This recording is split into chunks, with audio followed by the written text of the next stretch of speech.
Hello friends, எங்களோட லைஃப்பில் பார்த்தீங்கன்னா எங்களோட வாழ்க்கையில் சரியா எல்லா உறவுகளுமே இருப்பாங்க. அம்மா அப்பா சித்தி சித்தப்பான்னு சொல்லி எங்களை சுற்றி எல்லா உறவுகளும் இருக்கும். எல்லா உறவுகளும் இருந்தும் நாங்கள் தனிச்சு நிற்கிறோம்னு சொன்னால் என்ன அர்த்தம்னு யோசிக்கிறீங்க?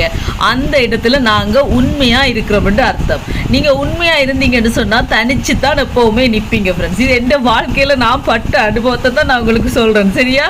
இதுவே பொய்யா நட்டிச்சு பாருங்க, அப்படியே நட்டிச்சு உருகி அம்மா அப்படி நட்டிச்சு பாருங்க. அந்த நட்டிக்கிற ஆக்களுக்கு தான் அந்த இடத்துல முன்னுரிமை கிடைக்கும், முதலிடம் கிடைக்கும். அவங்க தான் முன்னுக்கு நிற்பாங்க. இதுவே நீங்கள் உண்மையாக இருந்தீங்கன்னு சொன்னால் நீங்கள் ஒதுக்கப்பட்டு தான் இருப்பீங்க, தனிச்சு தான் இருப்பீங்க. ஆனால் தனிச்சு நிற்கிறோம் என்று சொல்லி ஒரு செகண்ட் கலங்கக்கூடாது. ஏன் தெரியுமா? தனிச்சு தான் நிற்கணும். உண்மையாக இருந்தால் நாங்கள் தனிச்சு தான் நிற்கணும். தனிச்சு நிற்கிறதுல ஒரு தைரியம் வேணும் தெரியுமா. அப்படி பொய்யா நடிச்சு வாழ்றதுக்கு உண்மையாக தனியாக கெத்தாக நின்று போகலாம். வேணும் நான் சொல்கிறது. ஓகே ஃப்ரெண்ட்ஸ், இந்த வீடியோ பிடிச்சதை மறக்காம சேனலை சப்ஸ்கிரைப் பண்ணுங்க.